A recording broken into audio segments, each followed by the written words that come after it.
Hello, and welcome to another week of the Abusecartoons Livestream with the tablet in frame. All right, there we go. So I hope everyone is doing well. Got the mic out of the way as much as possible. And yeah, it's full swing spring here. Although we still probably have another surprise week of winter. March is terrible here with the temperature changes. So a lot of people get sick on top of their seasonal allergies in spring because you get these like fluctuations of like if it's Fahrenheit, it's like maybe 15 or 20 degrees day to day. So you're either wearing too heavy a coat or not enough for most of the month. Yeah, you're carrying your winter coat a lot because you get surprise days. So I was trying to figure out. I was on the subway yesterday, and the it was a new car, and the LED lighting had replaced all the fluorescents and things, and the light in the car itself was pink, very pink. And when the car pulled up, it looked very strange. So I thought there was some advertising campaign or something going on inside of it. That was, they were lighting it and it was reflecting. It was like some pink, sale for spring or something, and it was being reflected. But that wasn't it. It was actually the LEDs themselves. So, and you know how there's you can get those color temperature or like tint adjustable, hue adjustable LED lights. So I guess they put those in the car, and I think they're doing it for spring because the tourists are here for the cherry blossoms, and I think they were doing it for spring. I couldn't figure out what it was, if it was like some kind of because in Japan they have a lot of strange ideas about how to improve health and different things, and the government just enforces it. It's a bit of a nanny state here where they telling you how to raise your kids and telling you what books to read and all the things that are correct. So there's a little bit of social guidance from the government, and so sometimes they have odd things like that. So I thought maybe it was arresting your eyes from like blue light, from screen damage or whatever to your eyes. So it was a way to like have a little time to rest your eyes, because a lot of people they do look at their phones, but a lot of people still read physical books, like paper books, books on their trips. And so yeah, it would rest your eyes a little bit, be a little bit soothing. But then I just realized it's probably just spring. They're probably just theming the lighting, which is a really bad idea. It's fine if you do it on the Empire State Building or whatever, but if you're going to sit for like 15, 20 minutes in pink light, then you're going to get out and everything's going to look super blue or whatever the opposite is according to your retinas. But I thought it was a little odd. If that was just a seasonal decoration, that's a really weird thing to do. If there was maybe it was both, but if it was some other recommendation, I have no idea. Hey, unknown girl, how you doing? Good to see you in the chat. Yeah, so I'm still trying to figure out what that was, and I'm afraid it was just like a holiday seasonal thing for the tourists. But that's not a great idea, especially when you're sitting in it. If you're just lighting you know, your buildings up different colors, that's fine. But yeah, I have no idea. So that had me very perplexed. It was very noticeable when the cars pulled up. Usually you can tell when they're newer cars because the light is very stark and that bluish white when they replace the fluorescents with LEDs, and this was like that, except it was super pink. Yeah, and that's the other weird thing about that is, yeah, pink is the sakura, the cherry blossom, seasonal color. But in Japan, they don't have red light districts. They're pink neon districts, basically. So all of the sex service kind of areas, the adult services areas, are pink neon, like pink and blue, pink and purple neon, very very cyberpunk. So that's weird too, to make a car that color and people might have weird associations. I have no idea. But yeah, a weird thing that I realized. But the tourists are definitely here. It's getting harder and harder to hear Japanese on the trains and walking around again. Oh, those mysterious languages of Southeast Asia. Yeah, I can't even recognize them. I can't even differentiate between them. I just hear some people in conversation, and it just sounds like they say the same syllable over and over and over again. It's like just like foo foo foo foo foo foo foo foo foo. What are you? How can that possibly be communication? Yeah, it's very funny. All right. Yeah, so it sounds like the worst part of the construction next door is over, so you guys won't have to hear any more banging. They knocked out all the walls and did all the resurfacing and everything. So I think we're down to wallpaper and putting the covers on the the light switches and things now. It's down to the very end. So that's good. The the quality of the remodel is not amazing, but yeah, I don't know. We'll see, because that house had a lot of earthquake damage, and it's had empty for at least 20 years, at least. And so it had literally had bamboo growing up through the floors inside the house and stuff, and an old ceramic tile, that old Asian, kind of interlinking tile, ceramic tile roof, that was totally broken from so many tree branches and things hitting it from typhoons. Yeah, from typhoons. And yeah, so it's a little bit surprising they didn't do more, but they were only allowed to remodel. It's kind of like these tiny little houses that were built, probably just barely post-war, were built for worker housing. So there's these little tiny narrow lots, so basically like a half lot, and kind of like a trailer. Like if you're used to like the ideas of trailers, so instead of a double wide, it's like a single wide house, so half a lot, but it goes way back. So it's maybe, I don't know, almost like 6 times as long as it is wide. They're very long houses, but they're very narrow. They're almost I can almost like touch both walls when things are built up and insulated in the width of that house. So it's like just over 2 meters, just over like 6 foot, maybe 7 foot wide. So they're really small. But they're 2-story. So there's like it's a two bedrooms upstairs, and downstairs is the kind of what they call the LDK, the living room, dining room, kitchen area, and then the bathroom and the water closet and the bathroom. So it's just enough. I mean, it's like a small apartment, but it's a house. And so that's what they remodeled. And those houses, so the point was, those were specifically built with this plan, and because they're kind of historically significant, you can only remodel them. You have to leave the basic structure of the house. You can't totally take it down to the ground and rebuild. And the land is so small anyhow, you'd have to buy a couple of them and do that. And I think that's what they were protecting against, is just someone coming in and buying 4 of these tiny houses and just knocking them all down and then just building like a giant McMansion, on top of the hill. Because I have those here. So I think that's what they were trying to protect against. But it just makes it really weird and inconvenient. And a lot of those tiny houses just sit empty forever because they're so impractical. Nice. Yes. So quiet. Yes. Yes, yeah. No, girl. The interior light of the color of the car was pink on the train.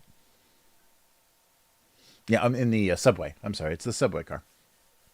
So the light in the I kept saying cars. Sorry, They're this in the subway, the train cars in the subway, the interior lights. They have these like little, tiny little strips of LEDs now instead of the big fluorescents like in the older trains, and those are all pink for whatever reason for spring. But I don't think there's like a color. There's not really a color for any other holidays here. Like that would be the only holiday, spring holiday. Yeah. Oh, yeah, it's very true. Tiny, those houses are very easy to keep clean because there's very little floor space. Yeah, that's very true. Yeah, I mean, it's for like one or two people, it's plenty. And in Japan, it's actually a lot of space. You know, you can in having a what do they call that? A freestanding, separated dwelling, whatever. It's like it's a house. So yeah, that's much nicer than having an apartment. You're not listening to anybody walking on your head. You're not listening to toilets flush and all that fun stuff of apartment living. So yeah, it's definitely a step up from that. But you can't have kids there; it would just be insane. There's no yard. There's nowhere to run around or anything because the house occupies the entire lot, the entire little skinny lot. And it's funny in Japan, like literally, houses are about this far apart. So it's just enough to help with like sound. It's not like living in a duplex or whatever where you get the sound coming through the wall, but the houses are really close together in some places. It depends on the lots and things, but yeah, it's very funny. All right. So I'm just trying to draw some. These are supposed to be cherry blossoms. They have that kind of distinct shape, so I'm trying to do something that looks somewhat like it. But yeah, this will be the first year that they're not going to ban the outdoor parties. One of the nice things about spring is they have the hanami parties where people spread tarps out underneath the like plastic sheeting out underneath the cherry trees and like have a little business like after work drinking party or whatever. And it's nice because if it's a full moon or the area is lit at night, the cherry blossoms are very beautiful, kind of a silvery, eerie light. Like when light bounces off of them, they have a very unique. It's a very unique color. So there's almost some like eerie, like silvery illumination when moonlight or some outdoor lighting hits cherry blossoms when they're in full bloom. Yeah, so that's the thing as a tourist too. I guess there's probably like websites or something that can assist you with that, but it's really hard to predict when the trees will be in full bloom. So if you want to come to see them in Japan, you should probably do 2 or 3 weeks. So you hit the whole end, the middle of March to the beginning of April, so you can hit the peak somewhere. Because if you just stay for a week, odds are you're going to miss it or you're going to leave before. That would be the heartbreaker, is to leave right before everything is full bloom. Mm. Oh, oh, sorry. How do you go there? What was I? How do you go there? Sorry, I can't. I don't know what that's referring to. Unknown girl. Sorry. Um, but yeah, there will be. Oh, yeah. Sorry. So they're in the parks. Yeah, the cherry blossom parties. If you're talking about the hanami cherry blossom parties, they're just in the park. So they plant a crazy amount of cherry trees in Japan. So a lot of the local parks and little public areas and stuff will have cherry trees, so you can just sit underneath them. So the big main central, kind of the central park of Osaka is around the Osaka Castle. So they have not only cherry trees but many other kinds of trees. And the interesting thing they also do is many varieties of cherry trees. So they have the longest season of blooming because there's different varieties that bloom at different times, and things like plum trees and things bloom very early. They bloom in February, so you have a couple of months in the parks here if they plant them well of flowering trees. So it's really beautiful. It's nice in the different areas. So yeah, after work people just usually congregate. They just like meet at an area that has cherry trees, and there's a lot of designated places where you can like actually do barbecues and stuff. They have grills and things, but yeah, that's nice. They allow public public drinking for the sake of enjoying spring. But for 3 years they banned it. I mean, it's just a recommendation. You can do whatever the heck you want. If you want to, go against their guidance, you could. I'm sure people did, but it wasn't as widespread. So that was what happens when things were in full bloom. Then every night after work, you'll see so many little picnic areas, under the trees spread out. So people just sit on the ground on these little plastic sheets and drink beer or sake and just enjoy the end of winter. Yeah, so spring is a really significant time here, and they actually adjust the calendars of everything. So New Year is the beginning of a year, but there aren't really New Year's resolutions, or all of the beginning of the year isn't a time of change. And for North America, summer is always the time of when the school year changes. If your parents change work or you move, it's usually in the summer, so it's between school years and things. So summer is a big time of change in North America. In Japan, spring. So spring is this like renewal, rebirth that has this a lot of significance in the history and art here. So they make spring the changeover of school year. So end of March is the end of the school year here. The end of the second or whatever, the second semester of the year. So the next school year changes in spring, but the spring break is very short. It's usually maybe a week or two.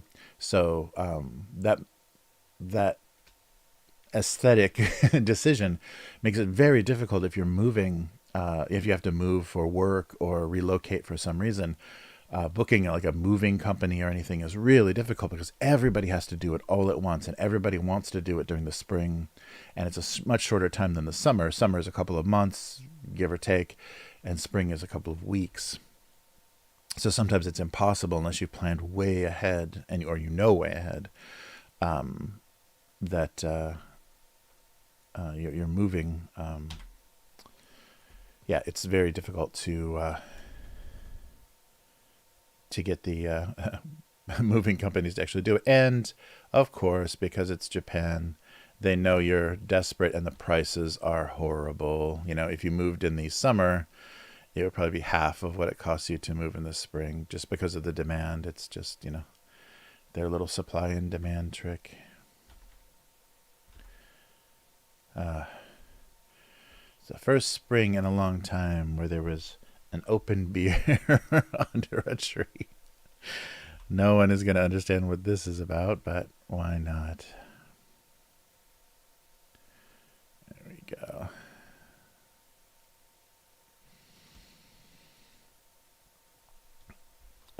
Yeah, but I think the Japanese spring in pop culture is pretty dominant, so maybe the reference won't entirely be lost. Yes. Yeah, to the cherry tree parties. Yeah, it's usually walkable because parking and stuff here is not ideal. So it's usually a place, because a lot of the business district areas always have green space. So, and green spaces always have cherry trees. So there's a lot of places like that. Yes, they do. Yeah, just like the during the summers, the airline, or not necessarily the summers. I guess it is the first part, Golden Week, during the national holidays, the Golden Week and Silver Week here. The airline ticket prices, the hotel prices all jump up. Yeah, I really wish they would have, if they're going to do that to the citizens, the people living here, the locals in Japan. Why aren't they doing that to the tourists? They probably are to some extent, but they should really gouge tourists here, because tourism is just such a blight on Japan. they should make it really expensive, because you're paying for the safety, the cleanliness, people come to Japan because it's easy tourism. You're visiting Asia, but it's not dangerous Asia. You're not gonna, get rolled going into some, shady bar. But so they should make you pay for that. I know that's like a little weird, but I mean, that's the only thing I could think of that would actually like filter some of this nonsense. Although then you would just get the real, rich idiots coming to Japan. But there's got to be something to slow down the tourism, because it's such a mess. And it wouldn't affect the students. The students travel cheap anyhow. So, university students and stuff would still be able to visit. But just the trashy, rich couples and stuff, like rich Chinese couples that just come and eat their ice cream bars while they're, walking around Louis Vuitton and stuff, is just really disgusting. Yeah. But a surprising number of people are kind of, respectful and kind of follow the etiquette when they're here. But it just takes a few, to make it, feel miserable. Okay, I want to make this like a recognizable Japanese beer label. What would be a good? I don't even know what is. I'll look up some reference. And see what pops out. It may be like, well, no. I guess like a silvery. Yeah, because if I do pink flower petals, maybe a silvery can will be cute. Because the other stuff isn't very distinctive. Yeah, maybe I'll do a super dry Asahi can. Oh, man. Right. Yeah, the Asahi can isn't very interesting. It's just silver with big black lettering and like a little box and some red. But that might look aesthetically, that might look kind of nice in the picture with just a bunch of pink. Oh, actually, let me compose this a little better. All right, let's put this can somewhere and bump him up a little bit.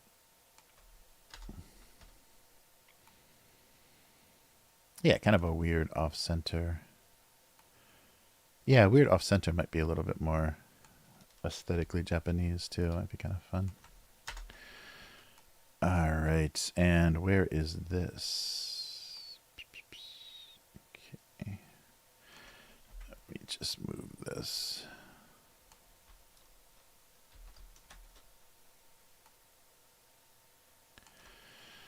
There we go. Nice. Okay. Yeah, I think that works. So let me just put some color before I even figure out what else I do. So kind of a bright gray should read as silver with some highlights. A little bit brighter. Oh, maybe blue instead of red. If that actually. There we go. And then a nice pink. It's funny, the image of cherry blossom petals is that they're pink petals, but actually they're mostly white with just a little edge. It depends on the variety. Oh yeah, I should do that, shouldn't I? Color the lines so it reads, because the black outline looks a little weird. But I'll color the lines on a separate layer. That'll lighten them up and brighten the image completely. But yeah, just a little darker. And then we'll do the outlines. Yeah, like that. Then they'll read much more as cherry blossoms than, I don't know, whatever else they're supposed to look like.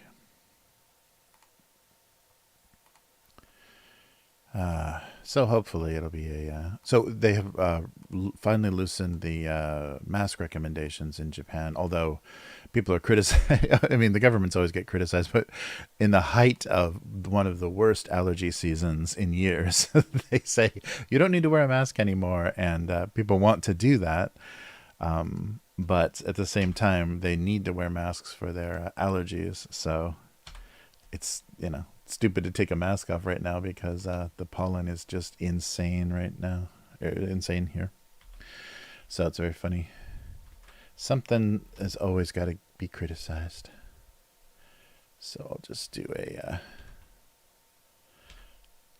little kind of recognizable. And yeah, and then a big burr, burr, burr. And some red.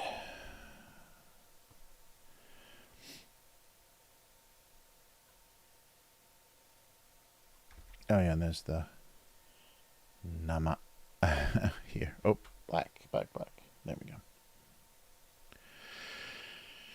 There we go. That reads kind of like it. Fade that out a little bit.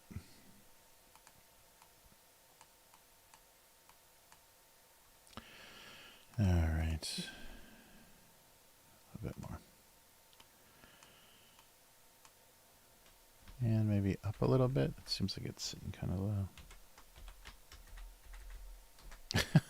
What happened? There we go. Something like that. But yeah, it's a finally a little optimism seems to be entering, and like it just as things are getting optimistic here with the banking crisis in America is starting.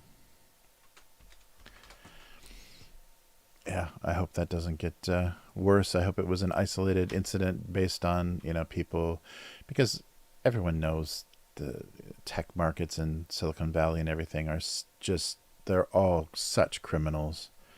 Everybody involved, everyone's got their money in tech is just a scumbag. Sorry if you've got your money in tech, but they released the that bank that just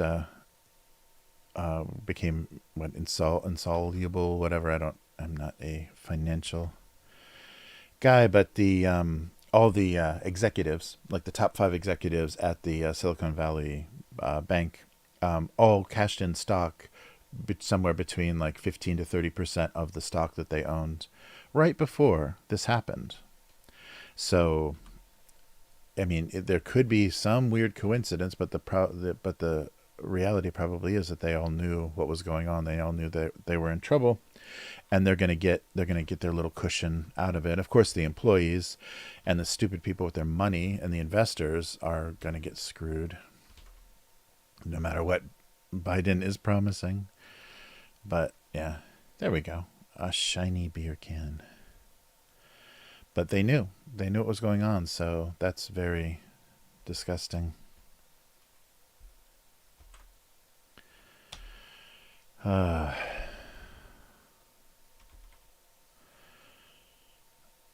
Yeah, so we'll see.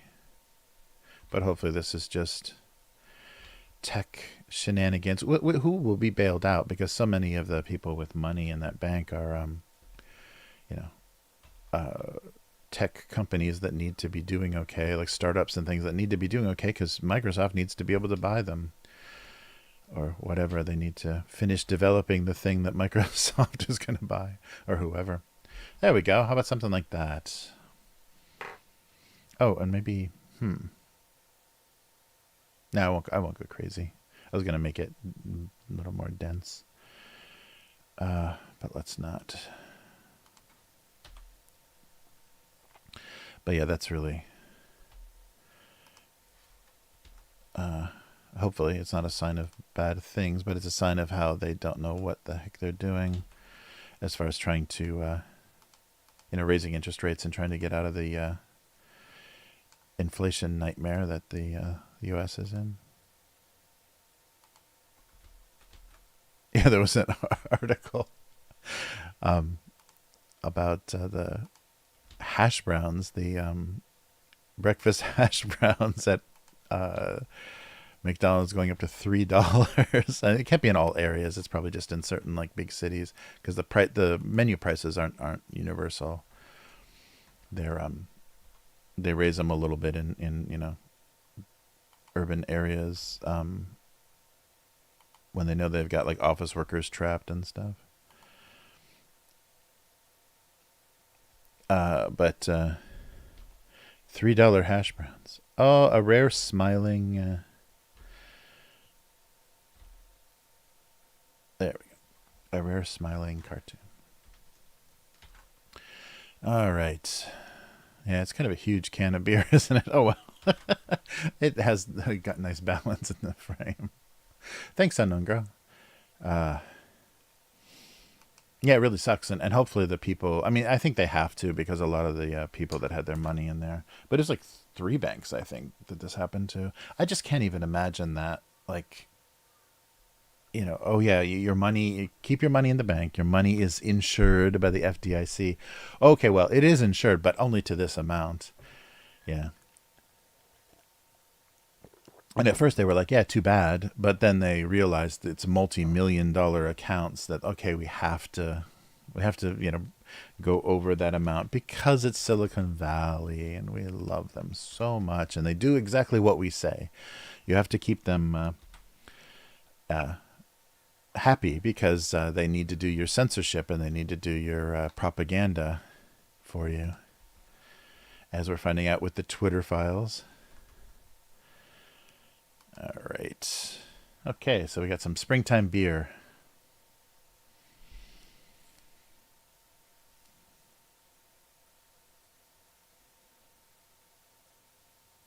Oh, really? Oh, that's interesting. Yeah, I thought so too. I thought it was everything because that was the big, that was a big thing.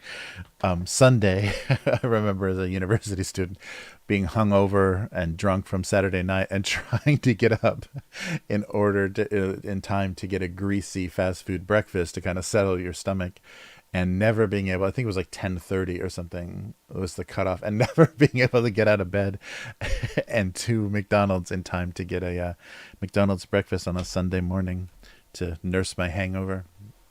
I could just never do it. And sometimes I was there at like 10:29 and they already stopped. They don't have to follow the rules. So you're like, come on. You don't have any more McMuffins back there. Yeah, that's funny.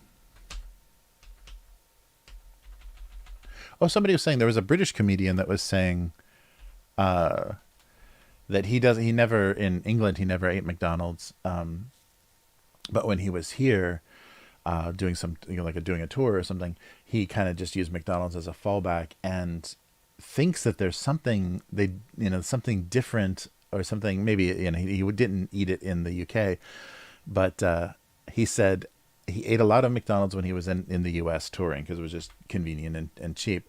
And then when he went back to the UK, he ate at McDonald's there too, but he said it didn't give him the same kick that it did. Like he was kind of addicted to American McDonald's, and going back and having it in the UK, there's something different about it, and it didn't satisfy the whatever.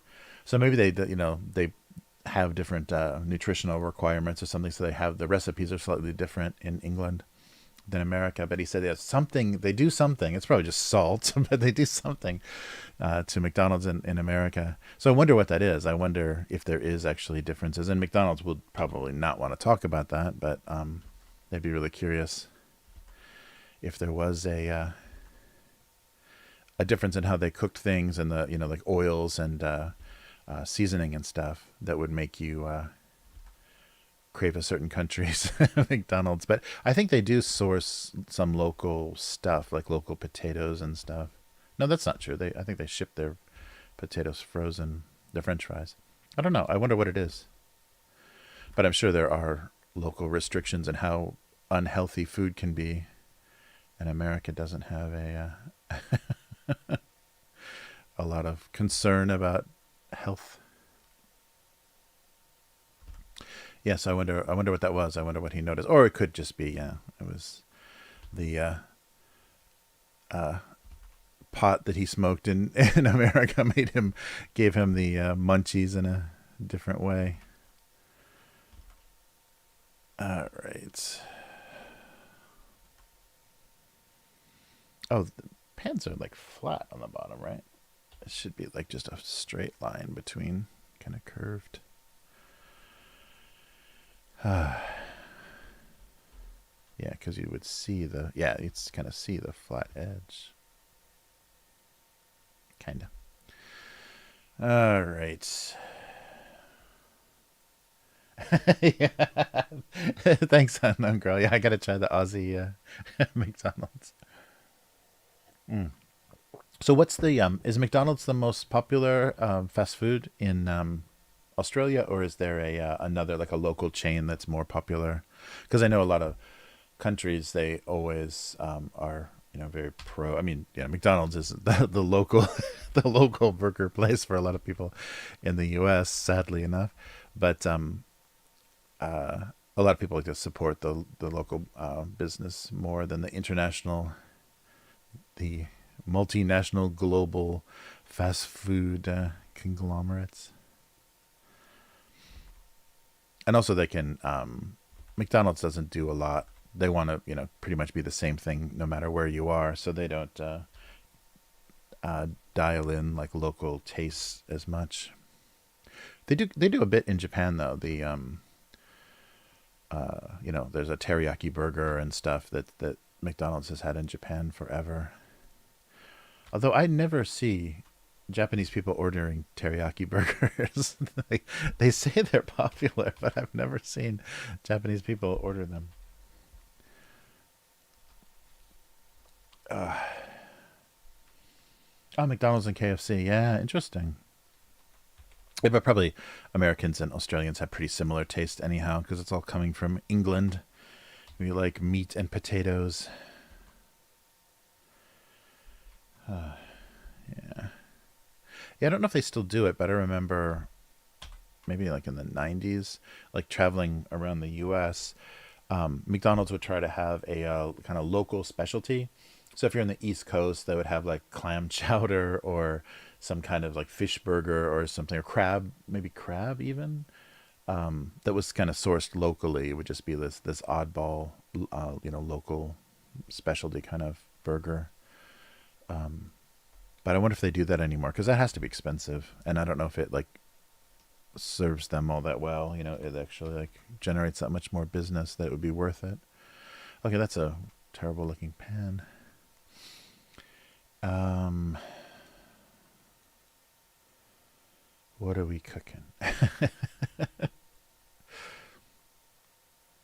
me fill this so I can overlap and see what it looks like.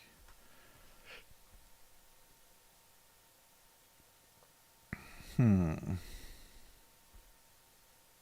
I'm still not crazy about how this pan is drawn. I think maybe this might be better. Whoop. Oh, get my phone out of the way. Uh, uh, uh.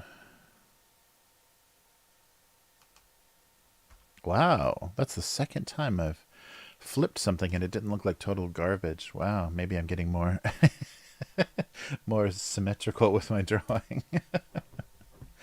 uh, mm.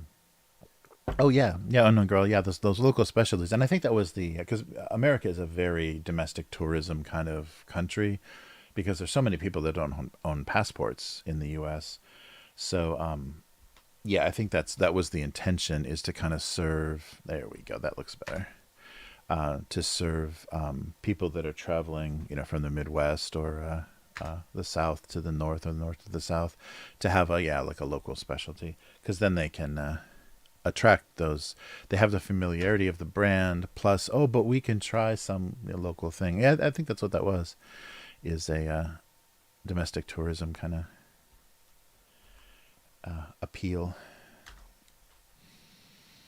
Hmm.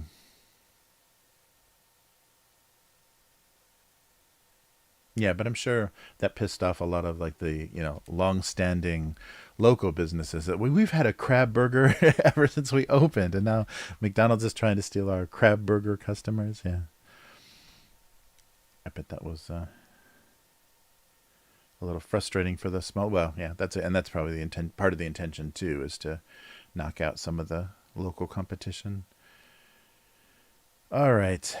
So what are we cooking? We're cooking something completely wrong in a frying pan. And let's see. Hmm. And it's It's on fire. It's smoking. I can do like a billowing cloud. Oh, yeah, we could do a East Palestine joke. A what do they call it? Controlled release. uh, yeah, that's horrible. It's so that, and that's the thing in America. It's almost like South Park parodies those sorts of things, and the town hall meeting with the people in the small towns or rural areas that are complaining about how they're being treated by the big companies, and just having their water poisoned, having like electric like high powered lines like run through their neighborhoods, giving all their kids brain cancer, like all this stuff that just and it goes back. I mean, America has a horrible history of it. It goes back to the creation of the transcontinental rail lines. Basically, the rail companies just gave people plots of land. They just gave people free land along the route of where they wanted to build the train lines, because then those people would be forced to deal with the Native Americans and people that didn't want them there, and would help to kind of clear the way for the construction of the railways to go through. But they've just put poor desperate people on the front lines, give them a little bit of land, and say, okay, and you endure the attacks of the people that are already there, so we have some idea of how we're gonna have to how hard we're gonna have to go, heavy we're go into those areas. That's depressing. Maybe this little part. Whoops. Yeah, something like that. All right. Oh yeah, the one of the big Japanese bookstores. I'm not sure if they do it every year, but they do it every couple of years. Maybe recently they had no reason to do it, but they have a week or so, maybe 2 weeks of a big clearance sale of all foreign language books.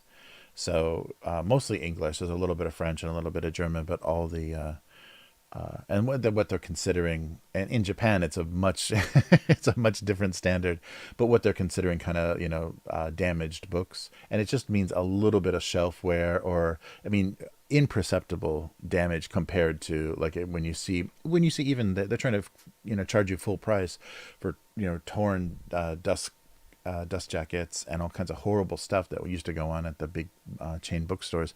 They would try to sell you these things for full price, where they should have been remaindered and discounted at least half, because the books were so damaged.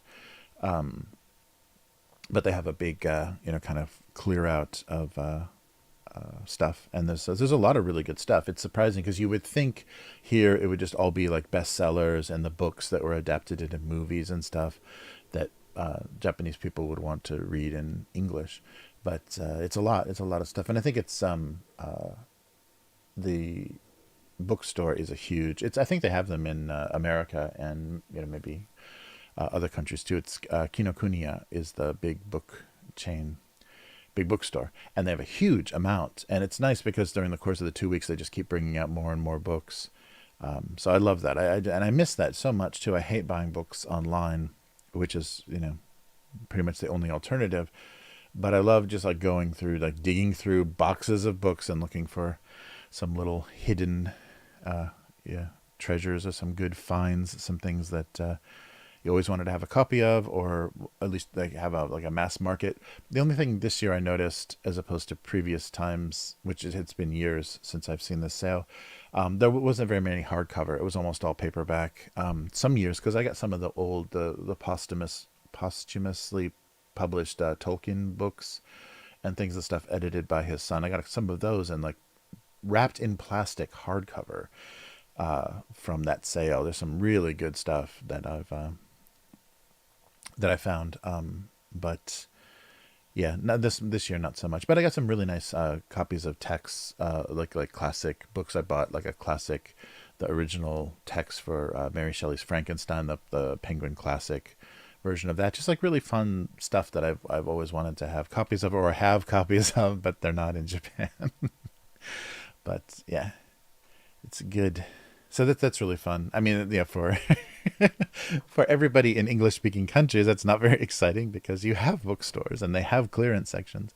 But yeah, they'll just take this little corner. I think they call it like their event area, their little corner of the store, and it's just all English books. And they have small English sections all the time, but this is just a huge, pile of English speaking books, or English language books. The books don't speak. But yeah, that was enjoyable. It felt like things getting back to normal because it's been so long since anything like that has happened. All right. What are we cooking out of a box in a frying pan? I don't know. And let's see. I'll draw the smoke, but I think I'm going to actually just put it in with,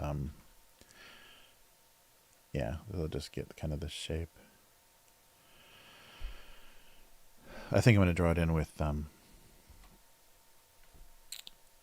like a paintbrush, so it's all fuzzy and weird looking. But yeah, it's that long history of America just screwing over like the vital parts, the productive parts of the U.S. Well, what used to be, I guess, all the manufacturing and business is gone now, but once upon a time, what used to be kind of the, whoops. Yeah, and it's even hearing like the stuff that's going on with like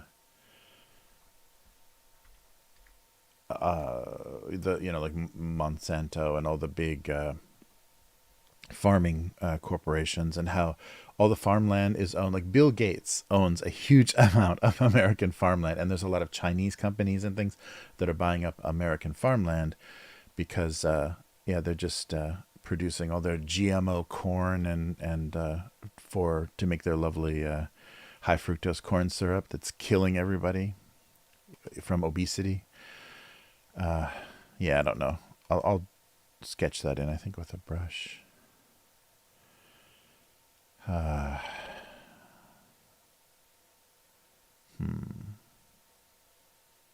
Yeah, what's a funny thing from a box that you would put in a frying pan? Um, hmm. Yeah, I'm trying to think like frozen something.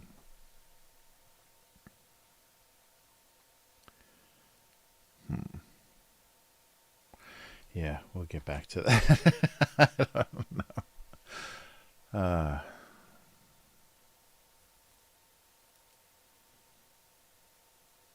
Nice. Oh yeah, secondhand. Yeah, used bookstores. Oh man, I used to spend so much time. I mean, that was decades ago, but that was was at Piccadilly, at the Piccadilly Circus area. Is that what it's called? Whatever, in the UK, it has a lot of bookstores. So I love finding like in London or in Tokyo or whatever, the bookstore area. That's always so much fun to go through.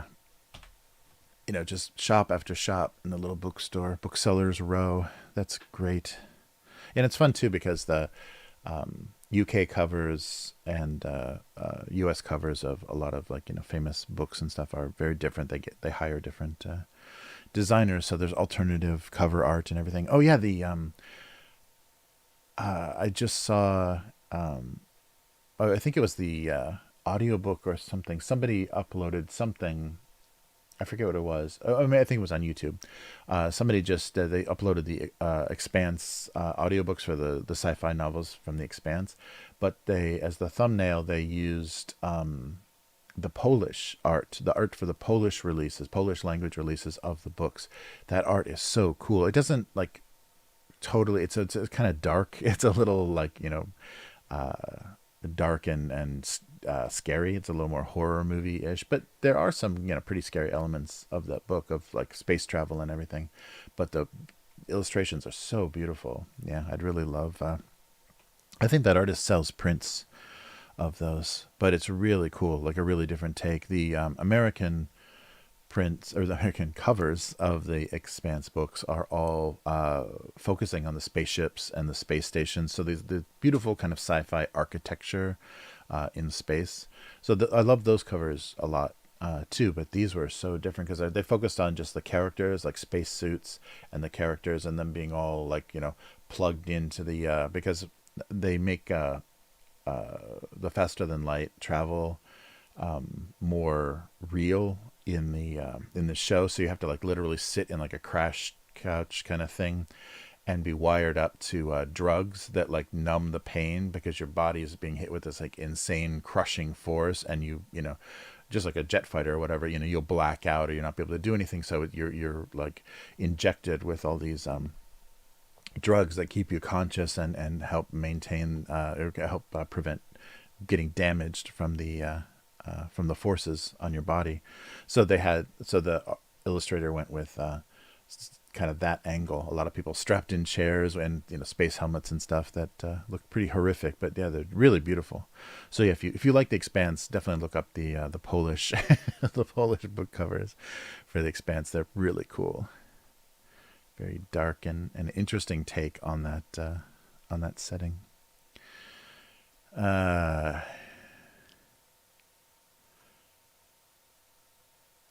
So yeah, so something, I definitely want to do the controlled release, controlled release, or if the frozen fish sticks were burning, or if this was a controlled release. Yeah, frozen fish sticks might work. Hey, True, how's it going? Good to see ya. Yep, popping up for another another week of cartooning. Okay, so I'll use this as a placeholder, but I'm not going to color the smoke. I'll just do the packaging. Nice. Yeah, so yeah, this is the usual day. Although next week, I'll be back. I'll be doing it Monday nights, Tuesday afternoon, my time, but Monday night North America.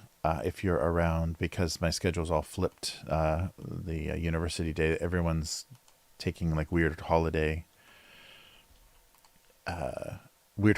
So let me do like a color on the outside of the pan. So yeah, I have to go in on Thursday, which is usually the streaming day. So I will stream on Tuesday next week. So I'm always keeping you guessing. You'll never know. You'll never know. See, that's why I can't, with YouTube and just basically everything that I'm doing content for, I just can't produce it, timely and regularly enough. I mean, I've been doing this cartoon forever and have been doing it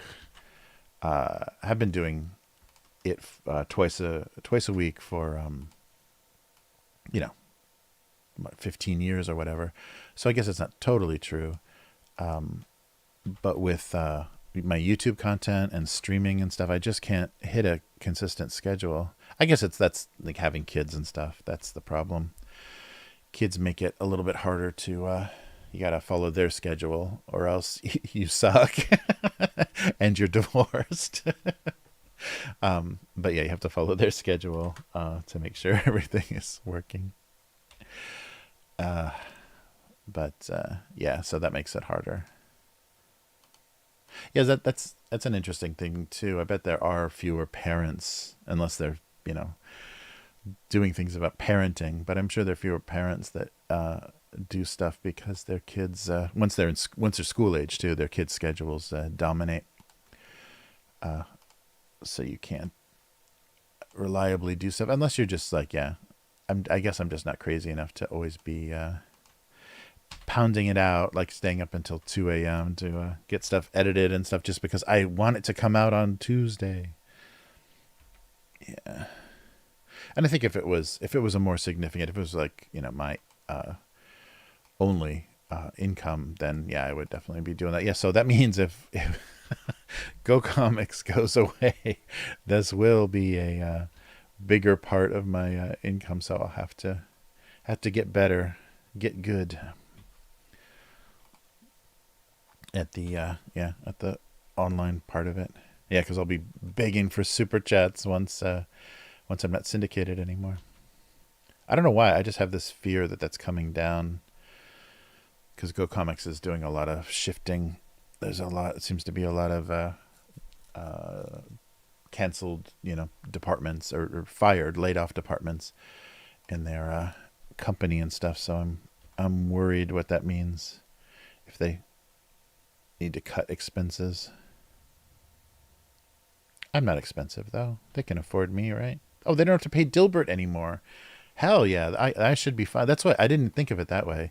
Now that Dilbert is canceled, there's a lot more money to be had. Although I think they lose money too because the newspaper pays the syndicator, and the syndicator, like an agent, they take a piece of that. So Go Comics probably did lose money from Dilbert's cancellation. Ah, nice. Oh, nice. Oh, very whoa! Radio tower job, nice. Hey, K5, how's it going?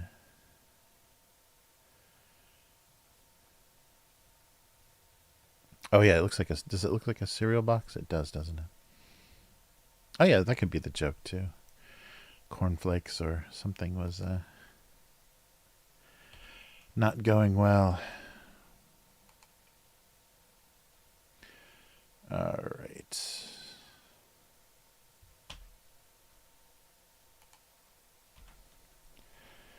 Nice. Oh, Dilbert. Yeah, the Scott Adams. I think that's his name. The cartoonist that does Dilbert.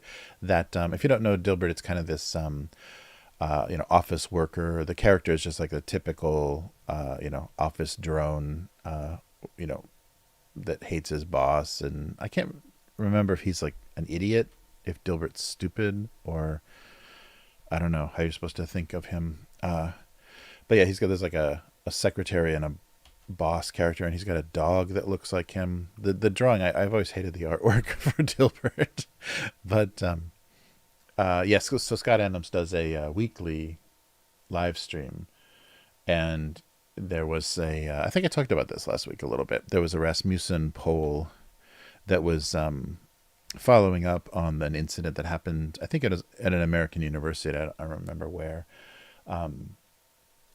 students were publishing students printed out on just like letter size printer paper these little posters, or maybe it was maybe I think it was just like from a printer, computer printer.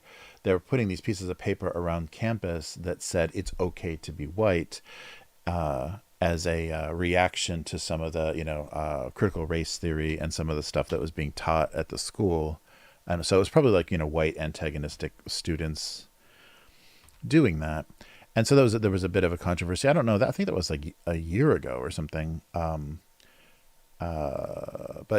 American universities are always a hotbed of political thought and activism, and so there was a poll that asked people of different. So they broke it up between race, and they asked black people, "Do you agree with this statement that it's okay to be white?" And and I can't remember the breakdown, but it actually proved that, and I don't know who they were asking either, if it was university students. I don't know what the demographic was. They just said like black people. They did like broke it down between white and black people, which is not even like a real designation. You kind of self-designate yourself because Americans are so mixed race that I don't think anybody can call themselves, one or the other of anything, and already it's a false what do they call that? Yeah, it's a false designation. But anyhow, the results were, I think, like 25% said no, or they disagree with it's okay to be white, um, because I think it's like it was originally intended to be kind of instigating, kind of trolling, But also, if they're asking, especially on university campuses and stuff, and if it's just like a a microphone in somebody's face or however they're doing it, people are going to be funny, and that is a stupid thing to say. So it's a funny thing to make fun of. So you don't know how true that 25% of it really is. And then there was another question on there about black people can be racist. I think was the other. Uh, do you agree, disagree, whatever statement. And so, and the results were, I think, pretty high. Yes. So the so what the Dilbert cartoonist took from that is that means if they can be racist, then they're a hate group. And I forget what his like logic on this was, so that he just gives up. He gives up. So just stay away. I'm going to make an effort. And this is like a multimillionaire talking that people listen to because people kind of follow his. And he's a little bit trolly about things like the vaccines and stuff. But I'm going way too long into this. Sorry. But he said, yeah, we should just stay away. We got to give up, just segregate. So he's promoting segregation, basically, and saying, I've tried to do the right thing and be nice, but I give up. And so it was a really stupid thing to say. And it was like a very, weird conclusions from, a single poll that he was, I think it was, the results were actually much more optimistic about how actual race thinking is in America. But he wanted to take it to the extreme because a lot of people that have certain views, any data can prove their views valid. So he went into this kind of segregationist rant and the racism of black Americans, and then it just like this little domino effect happened, and like newspapers like, okay, you know they canceled they canceled the cartoon from their newspapers, and then eventually it just got up to the syndicator. So Go Comics, the same syndicator as I have, but I'm not in like 6,000 newspapers or whatever Scott Adams was. He got just lost all of his income, his syndication income, which is probably pretty significant. It was probably, for doing, daily cartoons, he was probably making huge, monthly. He had huge monthly income from that, because it's like whatever the fee is for syndication times 6,000. It's a daily, it comes out daily. So it's like, yeah, it's a crazy amount of money for actually syndicated cartoons on that scale. So he threw that away, but he's fine. I'm sure he's got tons of money from all of the years of Dilbert, because I think it's been around since the 90s. But he said he knew that was going to happen, and that he was like sacrificing himself or whatever. Oh, I'm color balancing for some reason. Sacrificing himself. So he's gone, and Go Comics got rid of him. So that probably is a hit to their income, because they got a piece of his syndication. But then Go Comics also canceled their, they had a tabletop RPG department. And there were some people that were in the middle, that Go Comics was their publisher, and they were in the middle of releasing games, and they just totally got, everything just got canceled on them. So that made me worry. They was doing some restructuring. And then my, the woman that discovered my cartoon at the San Francisco Ape convention, the Alternative Press Expo. That's what APE stands for. I can't just throw ape out there. That sounds a little weird. Yeah, Alternative Press Expo in San Francisco. She found me and got me syndicated, and she left. And so I was just getting a little paranoid about, what does this mean? Like, what's going on at this company? But anyhow, yeah, that's what happened to Scott Adams. I don't remember. I don't have the exact numbers on what he was trying to prove. I forget the results of those polls, but it was very weird. I don't know what he was trying to accomplish by doing that. Some kind of weird moral victory or whatever. But it's just like, I don't know. It's just very very suspicious, very antagonistic, and weird. Oh, this is looking terrible. Yeah, I want to more. Oh, I guess I don't want to. Let's see. Oh, good. Yeah, it's not at the top yet. But I don't know why. I don't know. He's trying to become some like weird right wing, white supremacist icon or something. It's really weird. I mean, there's enough alternative, like conservative alternative media, that he might actually be okay, which is kind of disturbing. But he might be okay, continuing to do a ranting segregationist podcast or whatever, or a live stream. Who knows? But yeah, it just seems really weird. I mean, it's in one way, it's good that there are people that are going to resist this kind of they won't play the game of being completely subservient to this these new rules or this new thinking that everyone has to follow along with, because people should be allowed to have their opinions and whatever, but as public, he's a very public figure and was using his live stream to promote pretty flawed thinking. So that was a little odd that he was doing that. I don't think he's going to be remembered as a great martyr of some conservative movement or something. I don't know. It's really, really odd. What his motivations were aren't very clear. And then the after the fact of saying, yeah, I knew that was going to destroy everything. I knew I was throwing away, all of my income. It's like, really? And so what's the end game there? What's the, you're just proving a point? It doesn't make a lot of sense. It's already so blurry, isn't it? Yeah, maybe. Yeah, so and the content of his cartoon is just silly. I can't even remember like the type of humor, but it's just like, oh, my boss is an idiot kind of jokes. So I don't understand. I mean, wouldn't, instead of using a live stream and just like dropping some weird, segregation bomb, wouldn't like you use your cartoon, like the medium, to do that? Oh, okay, wait, I don't want to be doing that. Yeah, I don't know. So I don't know what that was all for, but that's what happened. And I don't know if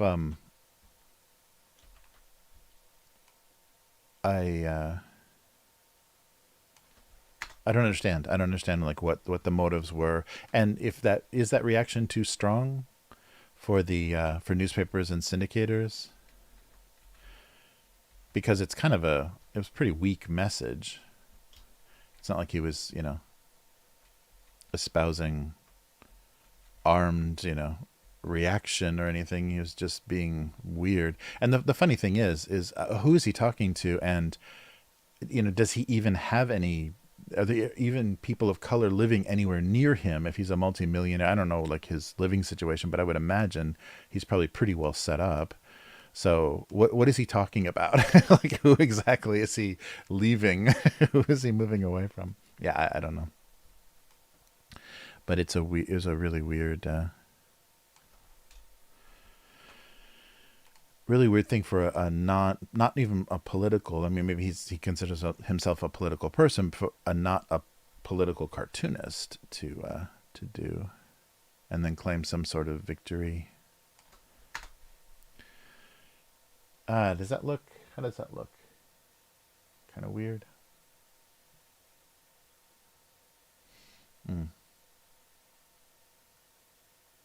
Oh yeah, Milton. No, yeah, not Mike Judge. Yeah, no, Mike Judge is. I think he's uncancelable. He's a very negative guy. The guy that wrote Idiocracy.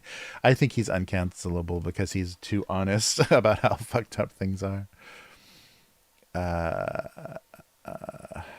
Yeah, I can't tell I don't know if I should start pushing this around with the blend tool, or it's just gonna, or the smudge tool, or it's just gonna make it worse. Ooh, what kind of weird brush is that? Yeah. Oh, yeah, actually that looks okay. And then this a little bit. It kind of randomizes it. Oh, no. Randomizes it a little bit better. So it looks more like billowing, and it looks like it has some depth. There we go. Wow. Yeah, that helps. Smoky. Uh,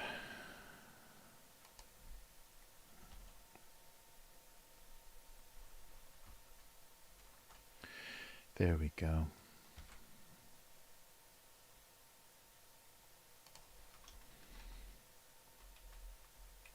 It's funny, and that just keeps coming up, with the J.K. Rowling stuff and like people's political views. Like their work is harmless and stupid. Oh, it's not harmless if that's what they're.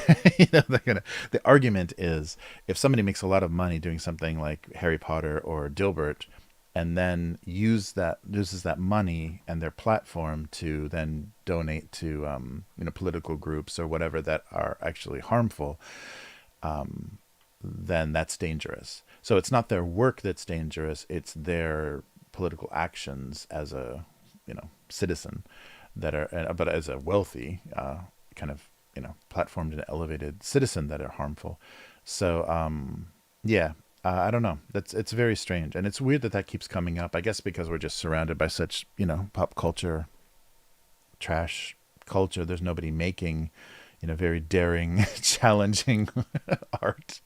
There's just a bunch of people, parroting different political lines. So the it's funny that people's work isn't politically dangerous. Their private lives are their private activities are politically dangerous. That's very funny. All right. Yeah, well, we don't have to write these yet, so I'll keep thinking about what is even going on in this cartoon. Ah, thanks, Unknown Girl. Yes.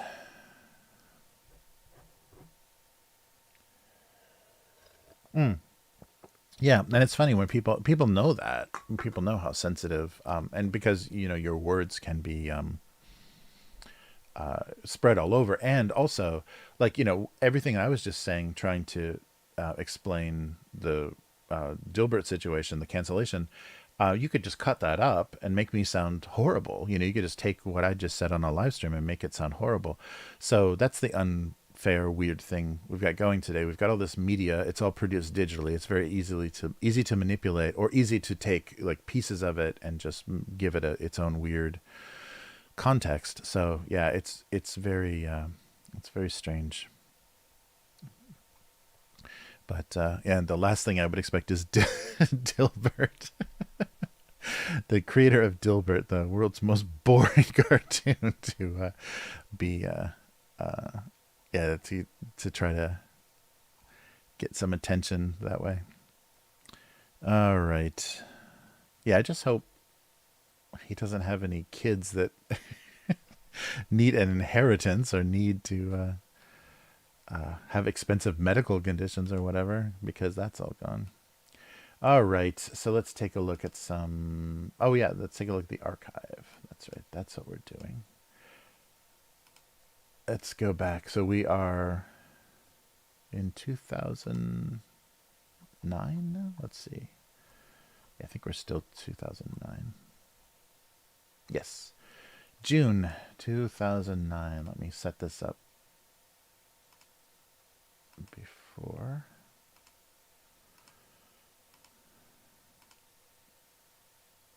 Now I can switch over. Oh yeah, more Japanese influenced stuff. There we go.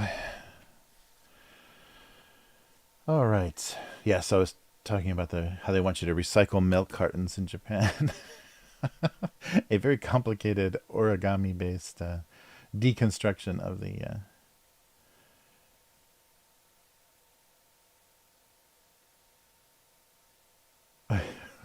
what?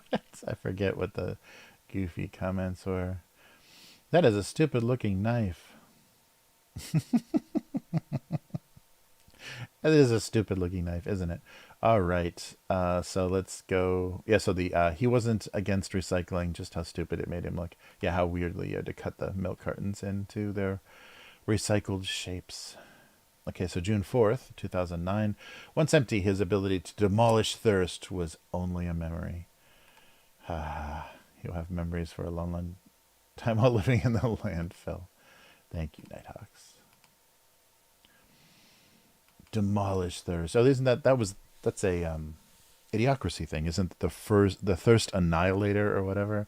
Like they put sports drinks, like the all of the crops were dying, so the world was starting to starve because they were putting some energy drink or some sports drink on the use that to water the crops because it was a thirst annihilator or whatever.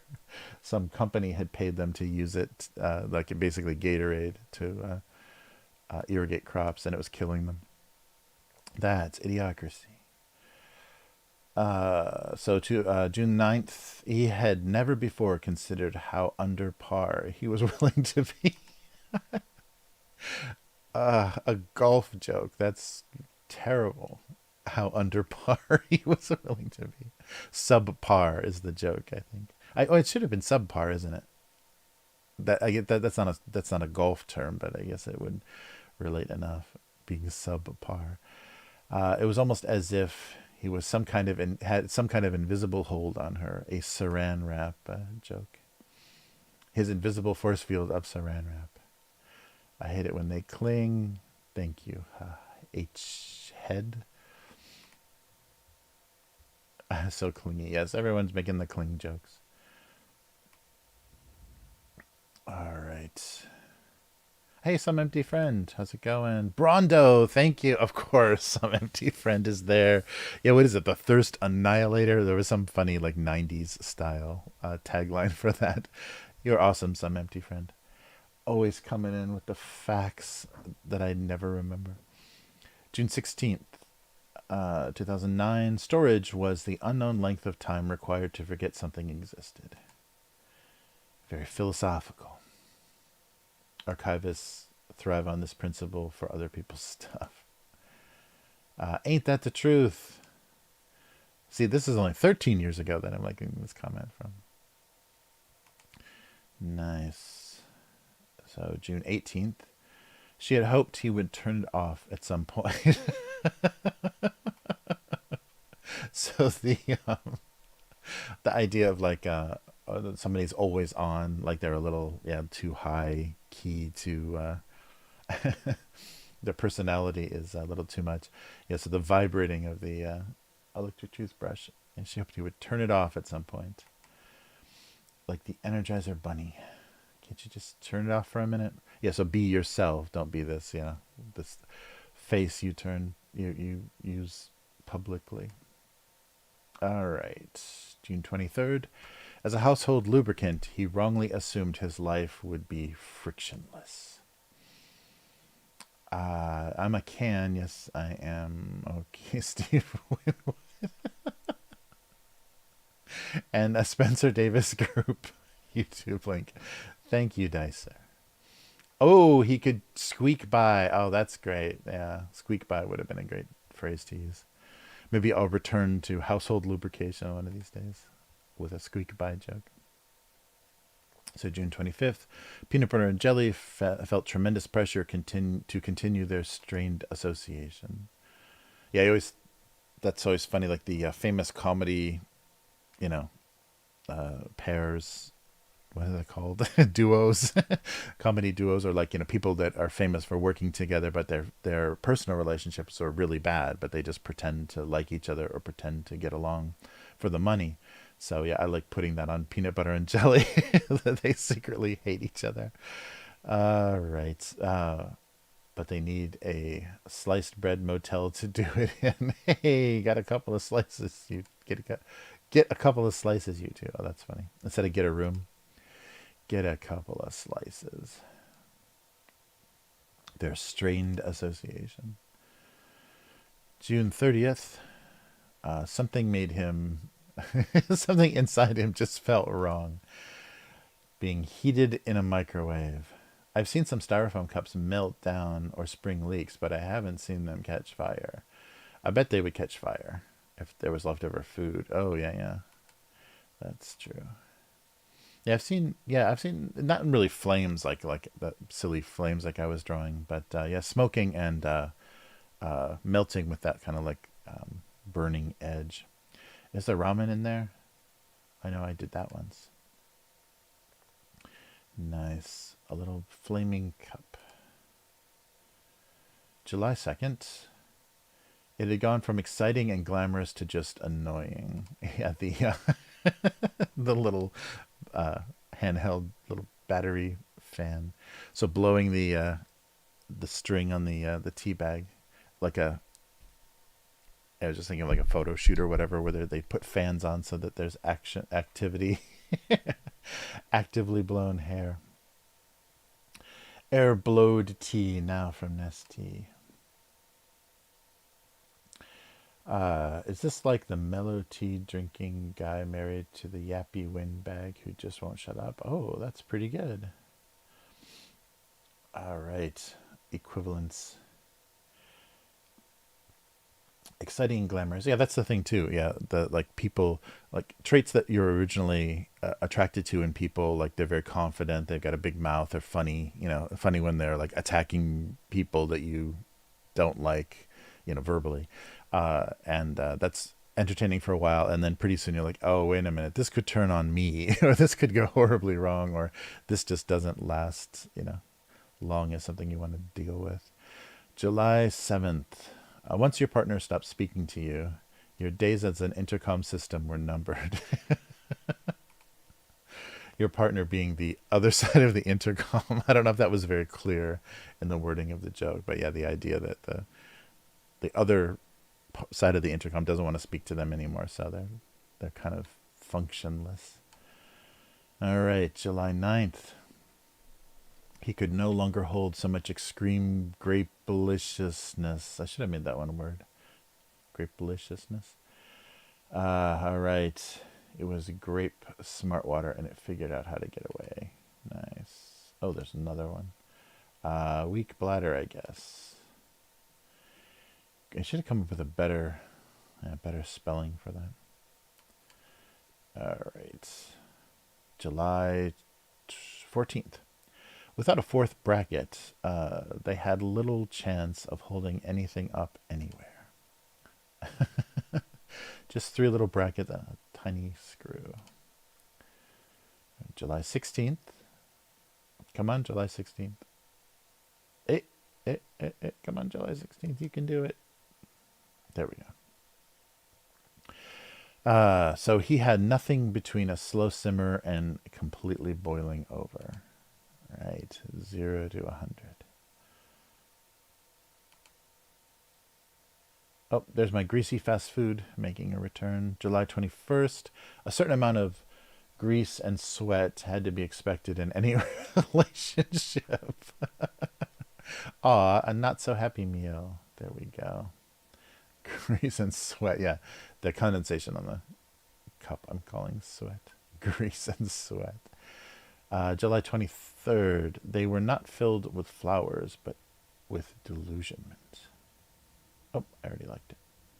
Delusionment. That's my life. She loves me. She loves me not. Yeah, she loves me. She loves me not. Yeah. I guess I'm not arty enough to get this one. Arty enough. It's just swapping in. It's a bad pun with a depression, with depression involved. It's not that arty. Fizzy Jerry.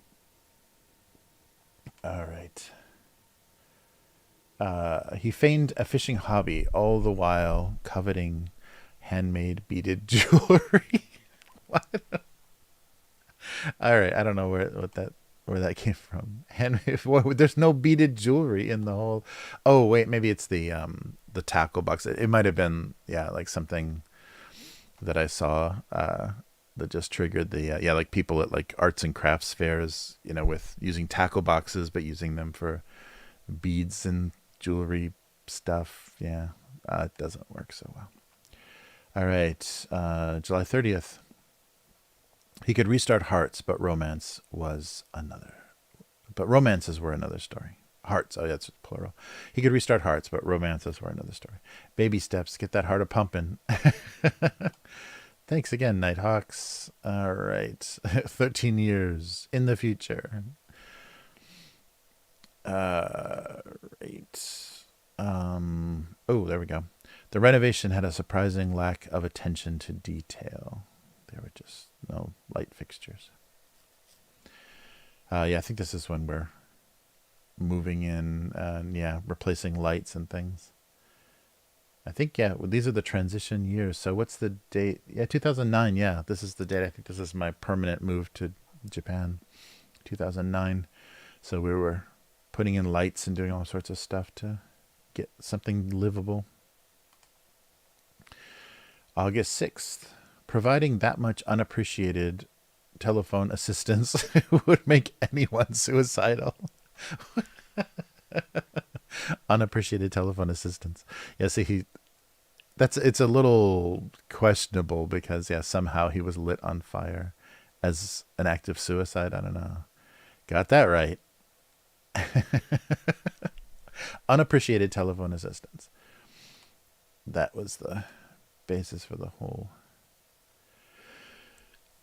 cartoon. Sorry. So he tried to be angry with mashed potatoes, but could only think of all the ice cream he was missing. He tried to be happy. He tried to be happy with mashed potatoes. Yeah, so I was thinking of the, look at a lot of cafeterias and stuff. They'll use the ice cream scoop for mashed potatoes. And it's just not ice cream. Such a hard lesson to learn when in search of happiness. Try to be happy with your mashed potatoes. And just thinking about all the missing ice cream. All right.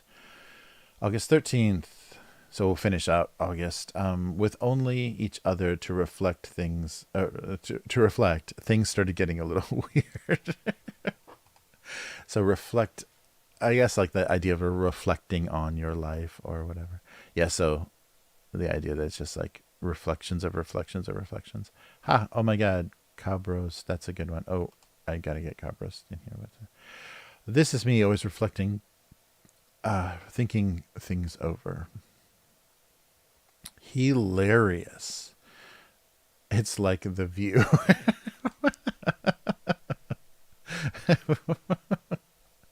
Nice. I like hilarious with just a period. That's pretty funny. Hilarious, period.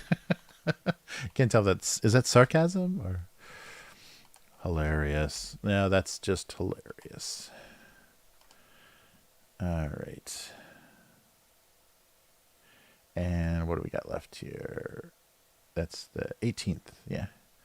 August 18th, 2009, however you say it. The only thing they were able to strengthen was their disuse. They were strengthening their ability to do nothing. This was a bad one. I think this was another one where I didn't have enough time or ran out of time or whatever. But I think people I remember people really hating this one. There's only 2 comments, but I remember it. Yeah, it's just not drawn very well. And there's barely even perceptible eyes on it. See right there. It was difficult to find moral high ground from the gutter.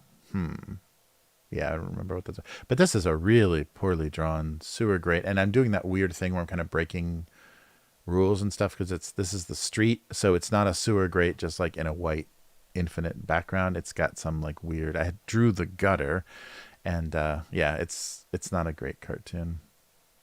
But what does this mean? And somebody said on vacation or just not here. Yeah, it's not a great drawing. It looks a little not well done.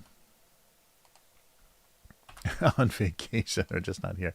Yeah, there's I don't know if it got flagged and deleted, but there was a really angry message one time when I was a day late with posting a cartoon, and some guy went on this rant in the comments and said, if you can't do this, if you can't keep to your schedule, then just quit doing this. You're not you're not capable or you're not able to it was very, very like angry criticism of a day late web cartoon. That was pretty funny.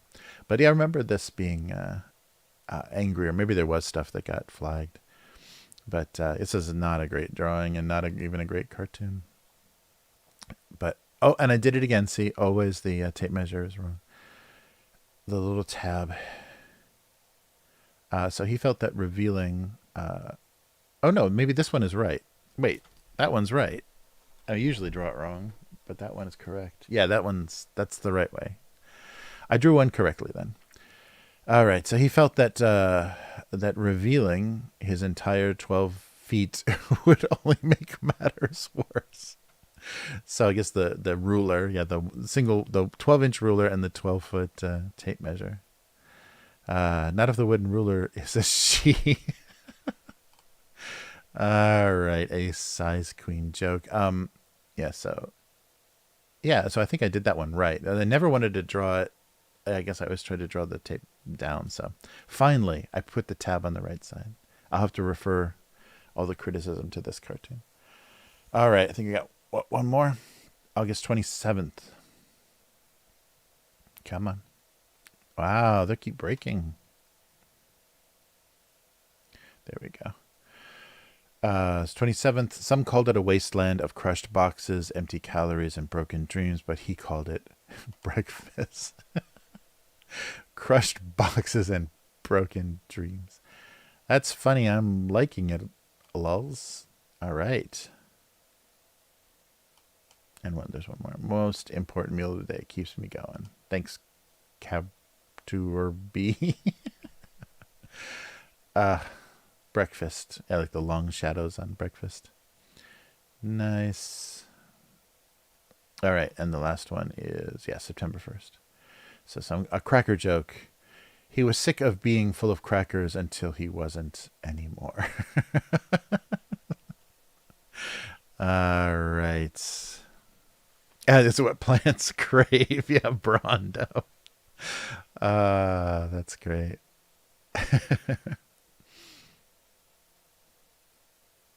Oh, wow. They actually made a Brondo drink. Yeah, that's funny. They definitely should have... because that movie's got such longevity, like people are always referring to it. They should merchandise Idiocracy. That'd be funny.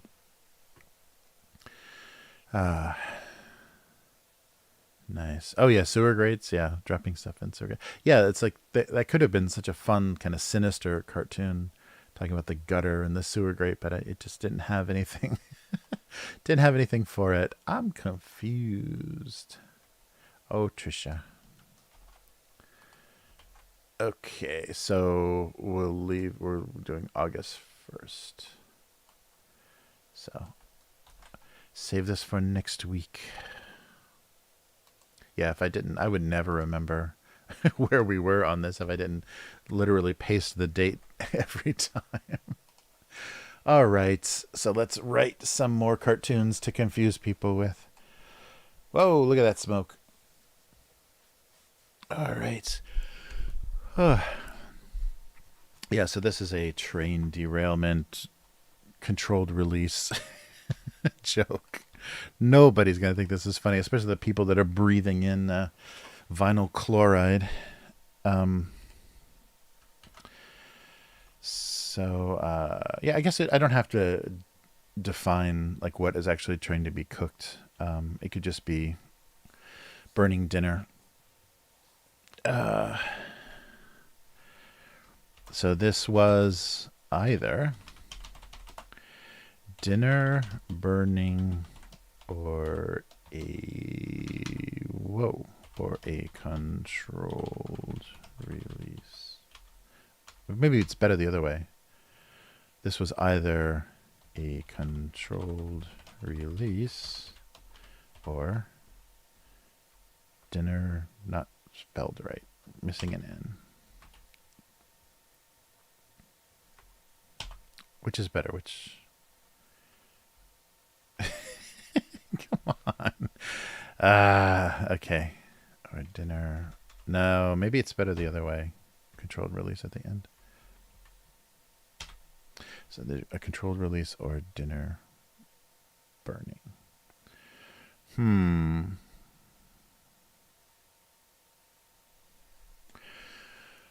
Uh, or ruined dinner. This was a. I mean, oh yeah, maybe being more critical of that stupid term. Uh, uh, this was dinner burning, being just yeah. This was. I know I'm gonna make a huge typo here, doing all this paste, copying and pasting. Disguised as.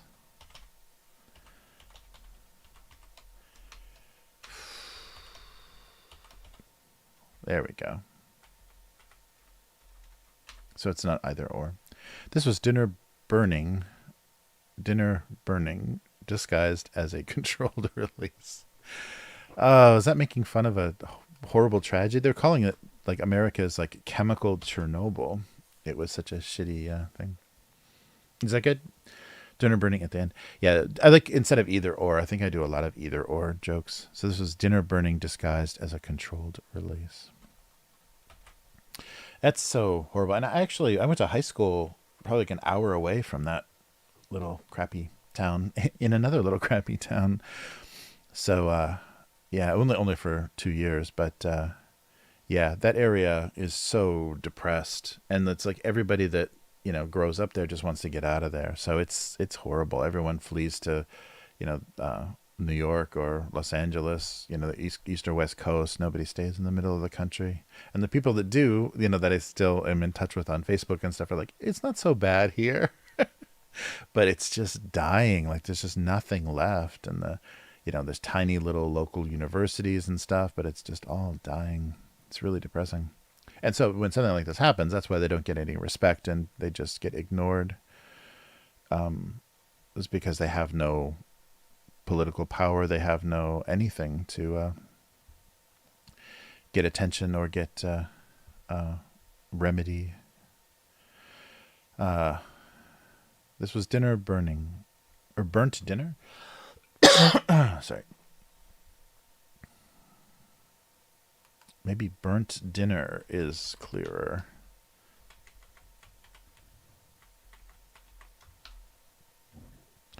This was burnt dinner disguised. Dinner burning disguised.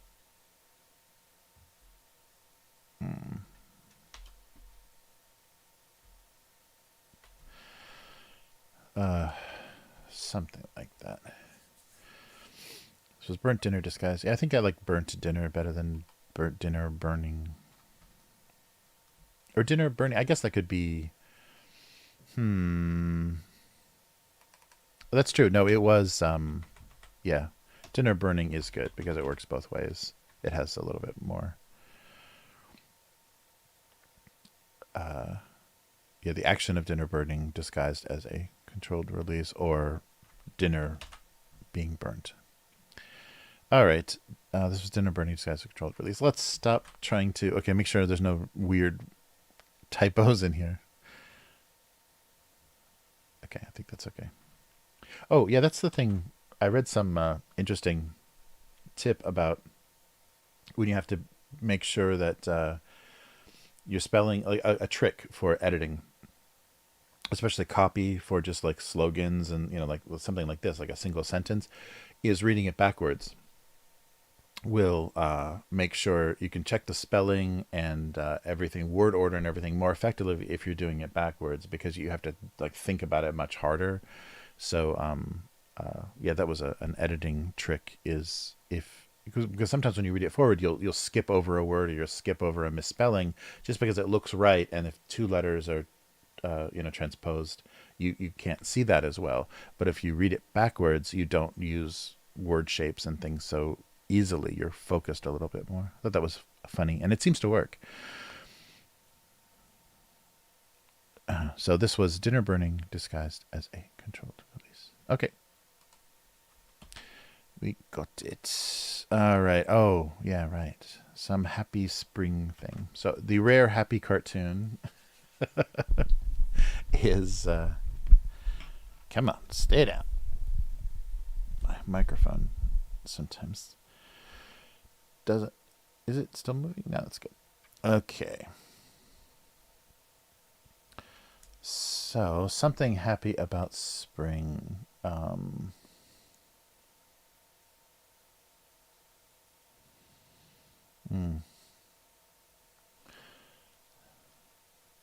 So, something about an open beer.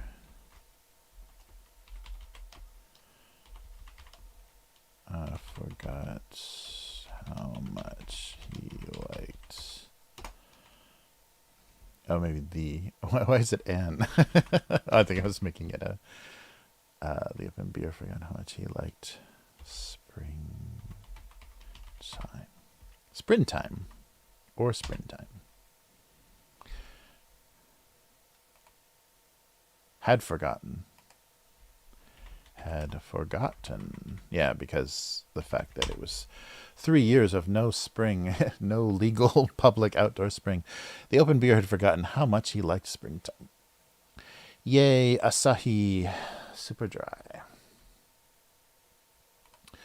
Nice.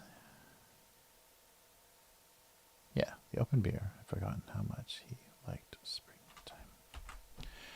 Yay. Oh, come on. Save. There we go. Weird. Neither of these are saved. I'm really good at that. Forgetting to save things and then it crashes and it's gone. This was dinner burning disguised as a controller release. Yeah, that's nice. And the open beer had forgotten how much he liked springtime. Yeah, I think that works. What's the consensus? How does chat feel about this?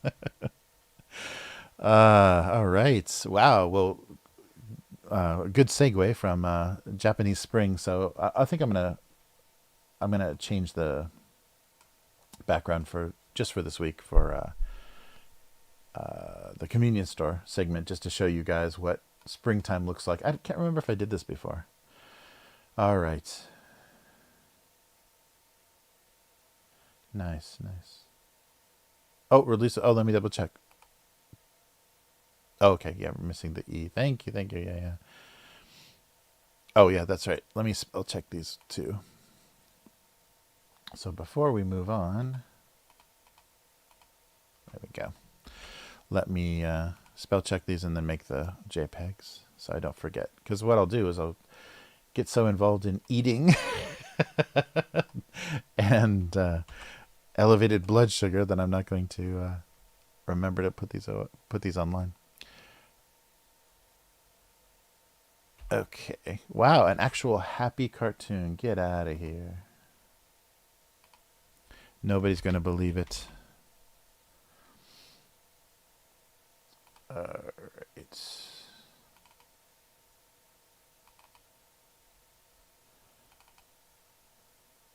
yeah. Hopefully, some optimism finally comes back to back into the world. Okay, so 16th. Nice. Oh, actually, I'll just revert him. Boom. And this one. And a criticism of crappy business as usual corruption in America. Look at this. No one's going to be able to handle my criticism. All right, there we go. So we'll leave the beer and sakura on the cherry blossom petals on the screen and switch over. Oh wait, switch over to some spring-related snacks. Yeah, it's very funny. The grocery stores and convenience stores here go completely pink for this season, and I will show you what that looks like.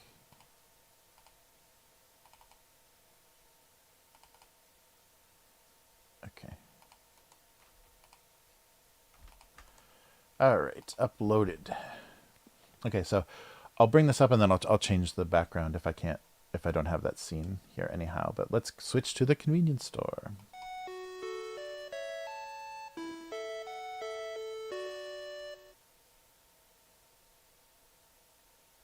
Nope, it's not here. So let me add let me add a background. See if we can do this live.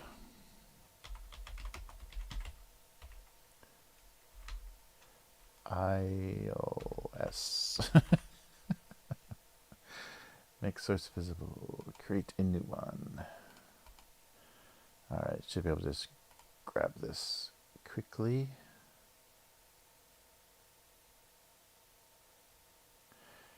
Sure. Why not? Ah, there it is. Okay. Boom. So this is a little earlier in the month. Wow, a giant picture. Look at this. Wonderful. Where'd it go? Now you see me, now you don't. Come on. Come on. There we go. Haha. Okay, let me try to get this scaled a little bit better. So this is our typical convenience store, and this is actually a grocery store. Once spring has sprung, and everything is pink and covered with princesses and cherry blossoms.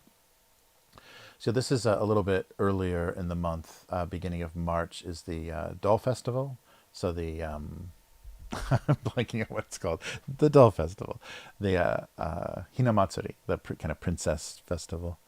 So it's kind of the girls' holiday, and it's very nice. My daughter was born near then, so this and her birthday are very close. So it's very fun. She has a very pink birthday every year. Okay, so this is what spring looks like in Japan. Everything is spring and holiday themed. Even the lights on the subway cars inside. All right. So what I thought I would do is just show you the insane number of it's not that many, but the insane number of springtime cherry flavored. So here we have a sakura cheese tart, a sakura brownie. I don't know how that works. So sakura is the cherry blossoms. Sakura chocolates. All right. And one more, so I don't go into a sugar coma.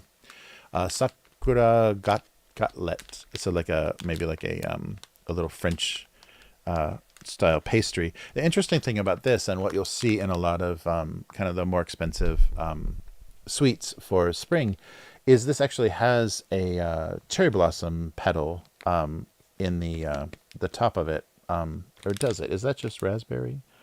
I think that's a flower. But very often they will have they're usually kind of pickled. They're edible flowers, but they take the little blossoms, the pink petals, and the little stem of just a newly opened blossom, and they'll pickle them in like a salt brine, and then that will be a little decoration on a lot of sweets or things, because sometimes with the sweetness of the cake or the candy or whatever, the little salty cherry blossom thing is a very interesting contrast, and it looks very natural and very pretty. So I guess we can start with this, and we'll find out if this actually is a cherry blossom. So we're going to try this whole range of cherry blossom flavored. And you can see, so there's all the decorations. All of them have the same kind of, that muted pink, kind of the 80s mauve color.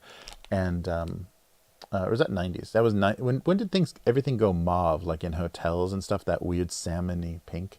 But this has a kind of neutral pink.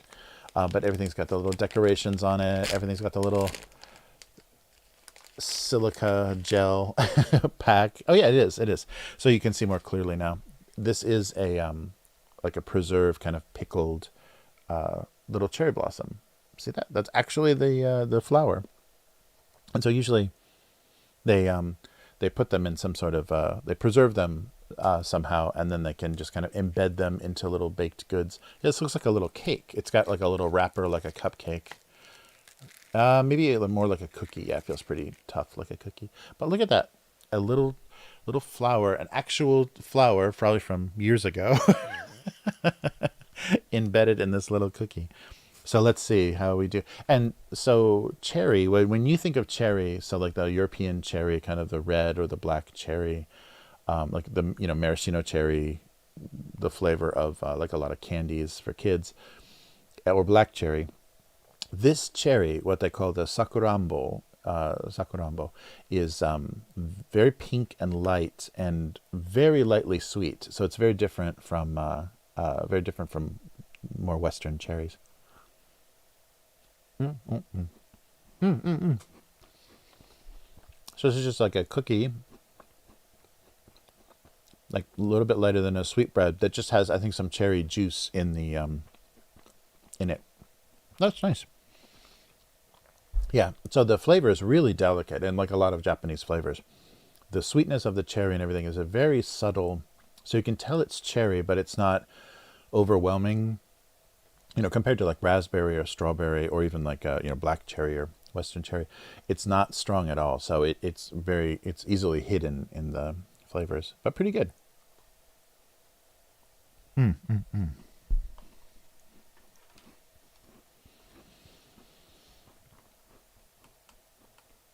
Oh, sorry. Let me get the chat up again. Mm, mm, mm. Hey Al, how's it going? Good to see you, man. My former neighbor watching me eat cookies. How far we've come. Yeah, so yeah, this is really good. So just a little cookie with the cherry blossom embedded in it. Where are we going from here? Let's try the brownie. I can't understand how, because chocolate would be totally overpowering to like a cherry flavor. So let's even see what a cherry blossom, a sakura brownie would be. Yeah, so sakura.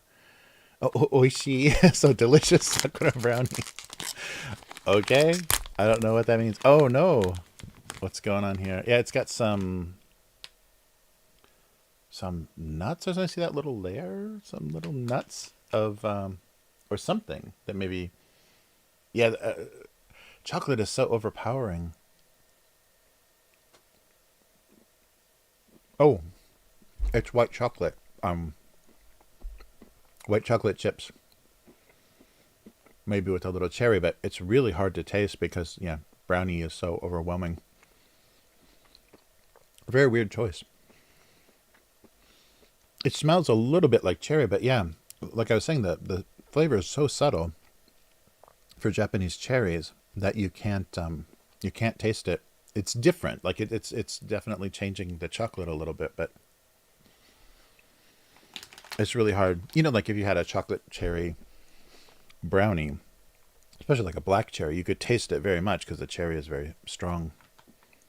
Weird. Yeah, so it's a little white chocolate chips with some kind of cherry flavoring going through the middle. Hmm. Hmm. Interesting. Yeah. And a surprisingly chocolatey brownie because Japan doesn't do brownies very well. That's a nice flavor. All right. Moving on to the sakura cheese tart. So this was like a little shell, like a little tiny, cheesecake with a crust on it, but a tart.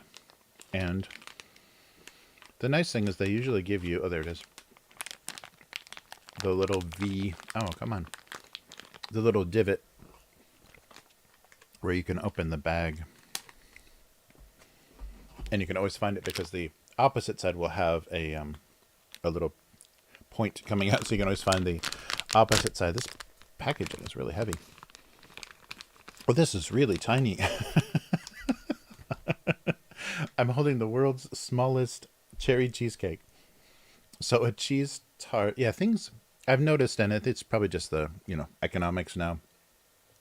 The size of everything, it was already small in Japan, and it's getting even smaller.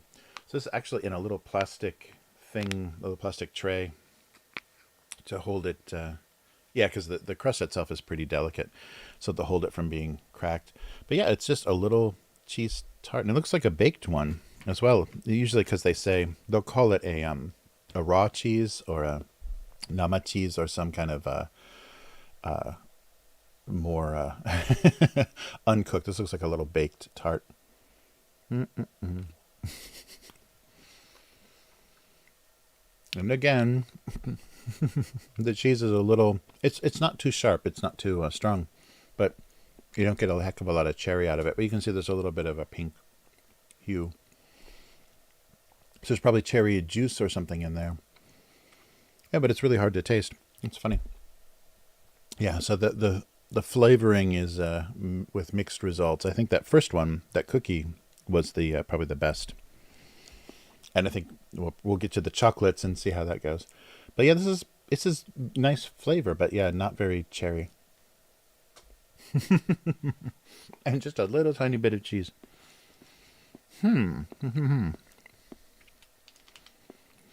Okay. And for our final sakura flavored, I guess like spring themed sweets, the sakura chocolate. So it's, yeah, it just looks like little varieties of chocolate, and probably white chocolate because, you know, it has to be pretty mild.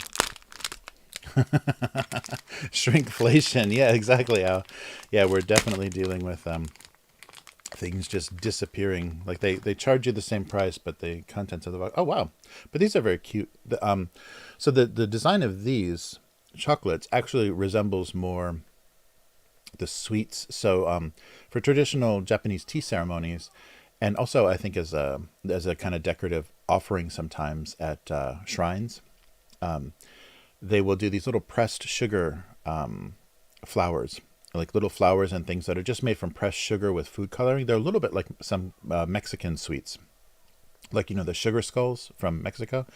It's a very similar type of confectionery or whatever, or sweet. So it's just pressed sugar with a little food coloring in it. But these designs kind of imitate that look very much.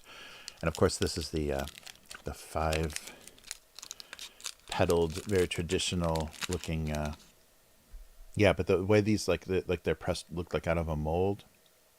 It's very similar to that sugar, and I'm not sure what those are called. Maybe they're just called ame. Maybe they're just, you know, called candy. But it looks like white chocolate, so I'm not a huge fan. But it's very cute. So you even see the center, the little stamen or the little parts of the cherry blossom. That's a very traditional depiction. Is the notched petals and then the little interior of the flower. So let's see if it might just be solid chocolate. Oh, there's something going on in there. There's like a lighter. Oh, wow. Oh, wait a minute. What's going on? There's something wrong. There's something really wrong with this flavor. It had like almost a watermelon taste. That was weird. I don't see. Oh, that's really weird. The first taste was not like a white chocolate, but almost like a watermelon flavor. Are my taste buds like all screwed up after all this cherry sweet? So there's a lighter like whipped center or something. The flavor is really weird. And so I can smell the cherry flavor, but the taste was almost like a watermelon. I wonder if they screwed up something. Because watermelon is not that's a very summer, just like everywhere. Watermelon's a very summer. That's weird. Yeah, it's not. It's not right. Something's very, very wrong. Oh, that's wow. So these were pretty cheap. I believe these were only like less than $2 a piece for each of these like little confectionery deals. Okay, so here's a little. Wow, there's something really strange about that flavor. They're not quite getting it. Yeah, it was very. There was cherry flavor in there, but there was something else going on.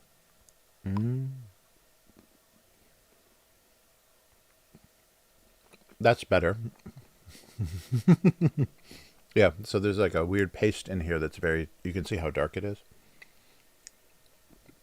That's very cherry flavored.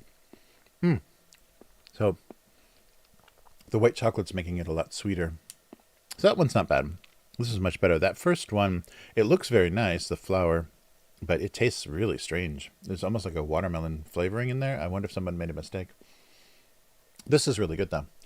It's a nice combination of the flavors. Well, not too much white chocolate. Wow. Very strange. So this is a whole series by, who did this?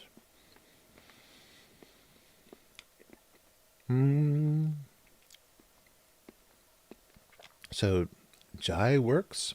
What's the they credit themselves with some sort of, so they're just called antique antique brownies. Yeah,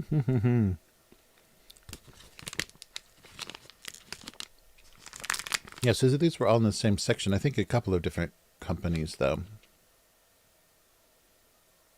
Yeah, Jai Works. But yeah, they looked pretty popular because one of them, I think the chocolates was the very last one, and maybe because of the cuteness of it as like a little gift. That's a very cute little packaging and everything. So that was the only one left. So I was anticipating these to be pretty decent, and they weren't super cheap, but they're not a recognizable. They're not a big brand, a big Japanese brand, but they're all heavily themed. Heavily themed. Oh man, yeah, no, they don't have a lot of it's not a giant Japanese sweets company, but these were all pretty decent. I definitely think the very first one, and it may just be because of the order that it was in, this little cookie with the actual petal, the blossom in it, that was definitely the best because the cookie was light enough in flavor that you could taste the cherry. Yeah, that's definitely the best taste of the sakura flavor, the Japanese cherry flavor. But like I'm saying, the actual flavor itself is very, very mild. And in fact, some people, there was a news story years ago, but some old man was like walking down the street, and there was a wall in a walled property on a house, but a branch of a cherry tree was over, and the fruit it was producing fruit, and he could easily reach. So he reached up and grabbed a couple of cherries off the branch and was eating them. And people ran out of the house and stopped him and said, one of those cherries was like worth like $7, $7 or $10, something really insane, because they were very like specifically grown from a very specific tree. And they only produced so many. So the price that they could get for one cherry was insane. So this guy just pulling them off of the branches he's walking by. But this was just like in a typical neighborhood. He wasn't walking through some exclusive, some strange, farmland or anything. He was just walking down the sidewalk and picked some cherries. And the people said, no, you can't take those. Those are very expensive cherries.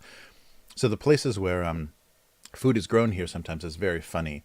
There'll be like little suburban neighborhoods, and one of the lots among the houses will just be a rice field, just a little tiny, the same size as the other lots of the houses, rice field. So you never know. So cherries can be very, very expensive. Yeah, I just saw like a $12 strawberry, I think. When they were doing this in the end of winter. They have a lot of strawberries probably coming from some of the warmer islands. All right, let's switch back. Coming from some of the warmer places, they send out a lot of strawberries, but then some of the department stores have fruit sections where the fruits are gifts. They're supposed to be maybe expensive business gifts or, for tourists or whatever, but the really, really high end, really nice fruit. So these strawberries were huge and bright red and probably were very delicious, but the one strawberry was insanely expensive. So yeah, that happens here. That was a really weird range of cherry blossom stuff, but all supposed to be, a little bit on the nicer end. It was a convenience store, so it was 7-Eleven, but they're all supposed to be a little bit nicer. And in this season, so when someone visits you, I think I mentioned this before, the etiquette is to serve them something. So you should give them something to drink because, especially with Japanese summer and things, you're very hot and sweaty. In this season, you give them hot tea. In the summer, you give them cold tea, and then some sweets. And so things packaged like I was showing with the little chocolates and stuff are perfect little things to like set next to a teacup or a coffee cup for visitors.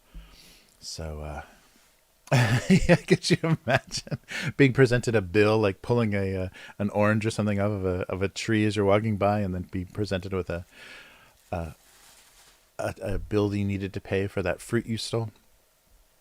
But so these little individually packaged things are probably pretty popular. So that might also be why some of them were gone. Is some office worker or secretary or whatever is like, oh, I should have something for the business meeting this afternoon or whatever. But yeah, those are pretty good. That was a weird range of stuff. The cheesecake was not very cherry. The brownie was a completely mysterious flavor, and something was really wrong with that one flavored candy. It tasted very watermelon at first there. So maybe somebody put the wrong juice. they were holding two bottles, and one was cherry and one was watermelon. Like, I don't know. They're both pink. I don't know. Let's just put this one in. Got a little watermelon going on there. Something was strange. But yeah, that's fun. It's fun that the seasons, the stores change with the seasons here, and it's kind of it's a big visual thing, like you could see behind me in that grocery store photo. The aisles just get seasonal, so they'll get like red and orange in the fall, and red and gold in the like around New Year's, with a lot of the kind of iconography and things of the season. But yeah, that was interesting. It went better than my Oreos versus Noir cookies, I think. But yeah, very funny. So the season is here, and the tourists are definitely here to see some cherry blossoms without having to wear masks for once. Uh, yeah, that's true. Yeah, that same thing with the U.S. too, is that you get very little decoration outside of Christmas, but yeah, here they really like, and I think it really works well with their kind of consumer culture here, because things are constantly changing, new seasons, new fashions, new trends, and people are always looking for the new, and so it's easy to get them to be interested in the next thing that's coming. Yeah, because it's so funny in the end of summer when it's crazy, like so August into September, when it's insanely hot here and you're just everywhere, you're just sweating. They start the fall sweaters and everything come out. So it's really funny how early they anticipate, because the cherry blossom stuff, especially like for like Starbucks or McDonald's or whatever, the big corporate companies, that all starts in February. So just right after Valentine's Day, they're hitting you with spring is coming. So yeah, but it's later for the stores that are actually connected to reality.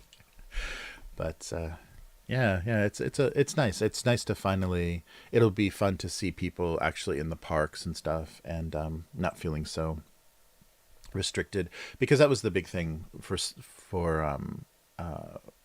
previous years. The lockdown time is alcohol and kind of gathering together was the most dangerous. Most of the restaurants and things where the big clusters of corona came from were all that. So that's why they discouraged the all the parties in the public parks and everything, even though you're outdoors. Yeah, it seems like that would help a bit. But yeah, so we'll finally be drinking under the cherry trees again this year. And I think people probably did it in previous years, but they got frowned at. Can you handle the frowning that happens to you when it's disapproved of in Japan? All right. But yeah, so that was fun. A smiling cartoon finally. Yeah, actually, actually had a positive thought for a moment there. Now I've got crumbs, cherry flavored crumbs all over my desk. That's a thing I still haven't figured out is a good way to eat snacks at the same place where I work. All right. Well, great. Yeah, so like I said, next week is going to be a Oh yeah, that's right. I still remember that. Yeah, an unknown girl said, yeah, there'd be fines where she is for being outside during lockdowns and restrictions. But I remember that the Chicago mayor that just got that lost re-election. Thank goodness. I remember the video of her saying, we will treat you as criminals, we will lock you up. People just want to be out in the parks in the city by the lake and get away from the horrible situation of just being locked in their apartments and just being threatened by public officials. You're breaking the law, do as we say. And there's going to be no consequences for those people. I mean, other than them losing re-election. I mean, I guess that's our only recourse is just to vote them out. But some of these power hungry maniacs, the governor of California, and all these just psychopaths that we had to deal with through the lockdown times, it's just there's going to be no consequences for them. They're going to continue to have political power and hopefully just not get reelected. But we'll see. But yeah, it's good to have all that behind us, isn't it? Oh man. Well, Matt didn't show up for the stream. It's getting kind of late where Matt is, but I wanted to talk some Willow cancellation. We were talking about the Disney Plus Willow show, and it ain't getting a second season. So yeah, I feel bad for the actor, for Warwick Davis. He definitely deserves a streaming show that he's the lead actor of, but that definitely wasn't it. He was definitely a side character in that series. I can't believe they keep doing that with shows. The named character, the main character, and they are just sidelined for some like young adults, romance storyline. Yeah, it's terrible. Yeah, lock you up.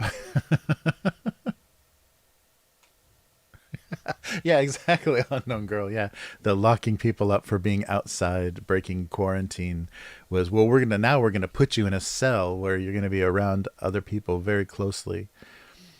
Yeah. Yeah, they still haven't talked about. I think they mentioned it at the beginning, but they didn't talk about how bad that was in prisons and places where people are confined. How bad the pandemic was. I'm sure they don't want to share that. I'm sure it was a horror story. If it was anything like nursing homes and things, they had a lot of problems. Lock you up. America loves locking people up.